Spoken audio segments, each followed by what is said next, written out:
Warraaqsa tokkummaa eeddaan gabrummaa daranaa finiinuu qabsoon bilisummaa daandii haqaa irraa homtuun hun deebisu qawwee wayyaaneedhaa galmaanu nanqisu tooftaan obbidiyoo galmaanu nanqisu.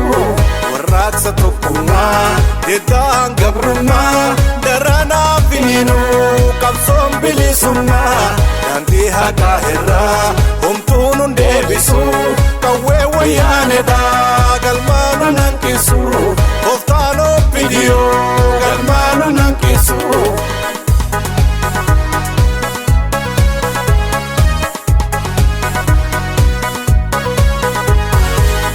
Osoo ijoolleen teenya akkas wareegamtu Abdiin sabaa suma keeroo hin sarbinii diriiroo. hayyoon Oromoota galma hin hanqattu.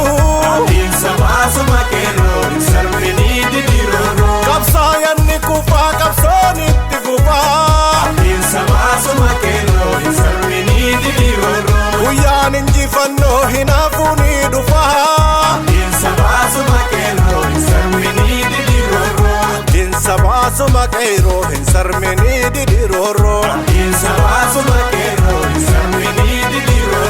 Qotee bulaan yaa barataa yaa daldalaa yaa hojjataa ayyoo abboon jiraa torbaan lammiiwwan koo Oromoo koo Shawaa irraa Wallagga irraa Iluu irraa Jimmaa irraa Walloo irraa Arsii Baalee Harargee irraa Booranaa irraa Gujii irraa.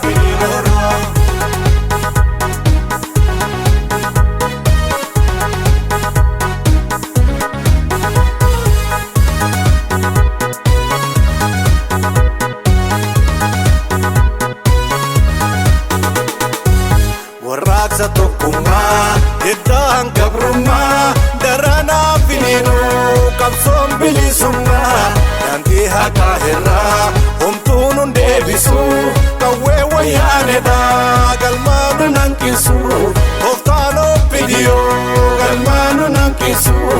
Warraaqsa tokkummaa eeddaan gabrummaa daranaa finiinuu qabsoon bilisummaa daandii haqaa irraa homtuun hun deebisu qawwee wayyaaneedhaa galmaanu nanqisu tooftaan obbidiyoo galmaanu nanqisu.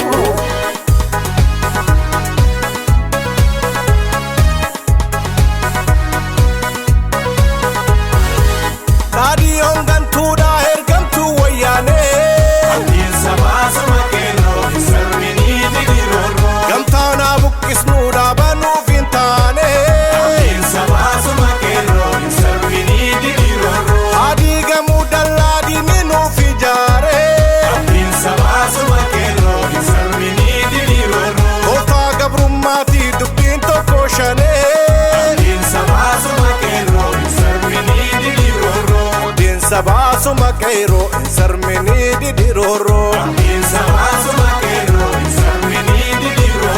Qotee bulaan yaa barataa yaa daldalaa yaa hojjataa ayyoo abboon jiraa torbaan lammiiwwan koo Oromoo koo Shawaa irraa Wallagga irraa Iluu irraa Jimmaa irraa Walloo irraa Arsii Baalee Harargee irraa Booranaa irraa